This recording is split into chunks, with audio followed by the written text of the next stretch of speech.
We shall see. It looks like Wadi beats Dexter. Oh yeah, of course. That's MVG over on the 18 mainstream. But we're getting into this game right here. Finally, we're getting started. Liquid's MVG Salem versus Mr. E rocking the Marth. So you see how this works out here. You see Salem already getting his projectile game out and running, and I'm curious if we're going to see the dribbling tactic that you've seen Lynx kind of optimize, where he dropped the bomb and then nair immediately to get you hit it and pick it up again. Oh yeah, that's been around for so long. I'm so happy to see it again in Ultimate, especially in this game where you can do some weird things where you set it up and then are able to trigger it. Now, of course, if Mr. E does pick up that bomb, Salem cannot set it off, so you have to be aware of that. Mr. E will try and hold onto that bomb as long as possible. Yeah, and you see Salem getting using the steady dive of Lynx Nair. Again, probably one of his better aerials to use, and that dash attack finding its mark. My God. Yeah, that was a great call out on the roll. Mr. E just panicking a little bit too much there. Again, ooh. Nice using a boomerang right there to hit the bomb forward. Like you said, there are some nifty techniques you can use with the bomb to kind of, send it forward and then trigger it to explode. And he's also using the boomerang as on its way back to mix up where that bomb is. You have to play around it so much. It's like a moving snake landmine. It's so terrifying. When you put it like that, I just get goosebumps. Mr. E right now looking to try and finish off this stock as he's down a whole stock right now. I like the up B spacing, but it's not quite enough yet. And I like that use of the boomerang right there, throwing it parallel with the stage. Mr. E couldn't just run off there and forward air for free. Like I said, Link's recovery is probably the most exploitable part of this matchup. It looks like Salem's already accounted for that. Yeah, Salem still playing very safe though. Air dodge gonna get back, hits him with the first hit of S-Smash. He's gonna use the bomb to try and finish this edge guard. There's no jump for Mr. E, and that's actually just gonna do it. Yeah, wow. I don't know why Salem went out there. He's got a 2-stock lead, but he's sitting at 153%. This is still a little terrifying. One tipper S-Smash, and he's just gone. Yeah, there we go. Even the tipper nair not gonna be enough just yet. And Salem using the kind of akin to the C4 stalling with Link.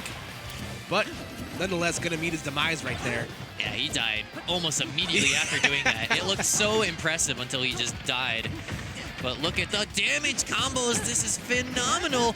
He almost gets the second hit of S-Smash out of it. His movement is fantastic. Yeah, that's something that Salem's always been really good at. Like, his ability to move with the characters that he chooses to play has always been, like, pristine. One of the best. Absolutely. You see him, again, not afraid to retreat back, throw those projectiles as Link does. Has the bomb in hand. Mr. E having a hard time generating any sort of offense this stock. Oh my God. And just launching it out there. Now the jump is gone. Mr. E forced to air dodge down, but he does make it back with the bomb right by the ledge. Is going to kill him. Salem is so good with his item setups. It looks impossible for Mr. E to get it. It's like watching Salem play Zero Suit, except with a sword. Yeah, and a moving snake landmine. One of the things I saw him do a lot of, though, was that angled up boomerang. Yeah. You know, Marth loves that short hop fair, and that boomerang just beats it straight out. He hit him with it like 4 or 5 times in that game. Like I said, he was really good at just his item placement. You know, whether it be recovering back to the ledge to kind of, give him some leeway, and like you said, throwing the boomerang up to kind of snuff that whatever approach Mr. E might have been looking for. All right, so we're getting into Game 2 on Battlefield. So we'll see if the different platform layout, aids Mr. E here. Well, now look at that. He's not jumping too early. He's trying to wait on the ground for Link to come to him because, again, it's that angled up boomerang that's really messing with him. Yeah, and you see Mr. E trying to play a much more closer approach, but with Marth, that might not necessarily be the smartest strategy. Obviously, you're going to get the most bang for your buck with those tipper aerials, but obviously at the range he's going to have to play. Might be a little difficult for him to get the maximum damage that he needs. Awkward clank with the swords right there, but the immediate hero spin going to give Salem some breathing room. Yeah, clanking is so weird in this game. You can get stuck in clank for like half a second if it's the right moves. He's just kind of like stuck in like the awkward, hey, what's up, man? Yeah. Oh, I like the uppy out of shield, but Mr. E with fantastic DI goes right to the corner. Salem is looking for this edge guard, but Mr. E picks up that bomb, says, no, sir, this is not going to kill me yet. You see Salem going for that low fair to the ground. That does set up into, that could set up an F smash or up smash. Gonna whip the grab there. And Mr. E at least doing a good job keeping it close right now. If he can, pull one over the eyes of Salem right here and get himself a lead. Just gonna miss that tipper up there. Oh, and the dare is not gonna be enough to kill. Both of these guys very low. He's not able to get the dash attack. He was too slow for it. Up throw is gonna kill here. So Salem going to take the first stock, but Mr. E in much better position than he was in game 1. Yeah, He's staying much more patient on the ground, being a lot slower with his approaches. And that's what you got to do with Marth. You really got to time it perfectly. There we go, going for these up airs through the platform. Gonna miss though. So Mr. E has Salem, where he wants him. Gonna get the up B again, just to kind of keep him in disadvantage. Yeah, we're not seeing those edge guards as you were talking about from Mr. E. Instead, he's opting to go for ledge traps instead. But he's actually been pretty successful with them. As you see right there, he gets them with the nair. That's an even 2-stock game. Yeah, like you said, much better shape than the last game right now, but Mr. Salem continuing to add this pressure right now.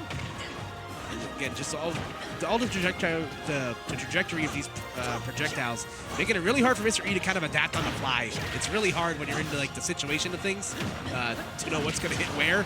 Net forward, they're going to find its mark. And again, Salem just having all the stage control right now. And now it's Mr. E with no jump. That arrow will do it. He can't come back even with a nice air dodge. There's just way too much lag after it to be able to up B. Old habits die hard, man. Yeah, absolutely. Imagine if it put you in special fall like Melee. Man. No, you thanks. just die. I'm good. I'll play something else. Well, Salem right here, keeping up the pressure after that fantastic edge guard. He's just keeping his lead strong. He's got a bomb to cover his landing, but instead falls right on top of Mr. E. So Mr. E is going to get a shield breaker, and can he get the fully charged F smash? No, he just goes for another shield breaker, and that's all he needs. It's an even game. Yeah, I believe fully charged shield breaker actually does more damage than a fully charged F smash, but I'm also not accounting for the fact you can charge F smashes longer in this game, so I could be wrong. Nonetheless, though, evening up the game. Now it all comes down to this, the last stock. This is a completely different Mr. E we're seeing in this game too. And Salem potentially struggling now to find his way in. Both of them playing with the bomb in between them, and again, Mr. E doing a good job pressing his advantage right now, but Salem keeping him right back on the ledge. These added platforms look like they've done a good job giving Mr. E a different path of approach. Even if Salem's trying to land on them, he's just right in the right area to step him out. And I don't think he does have a jump, and he is able to make it back to the ledge. And the up B on the ledge is not enough. He got the animation, but he's going to be able to up B back himself. Oh no, the turnaround. No, Mr. E. Fantastic job by Salem. He holds down so he can get through the ledge and hit that final hit of his spin attack, and it is enough to kill Mr. E, who went out there to edge guard. That is such an unfortunate finish. He was playing so solid. Yeah, that was super smart from Salem, both holding on to his jump and recognizing Mr. E was going to drop zone and counter there. And of course, like you said, turning around his up B and connecting there. So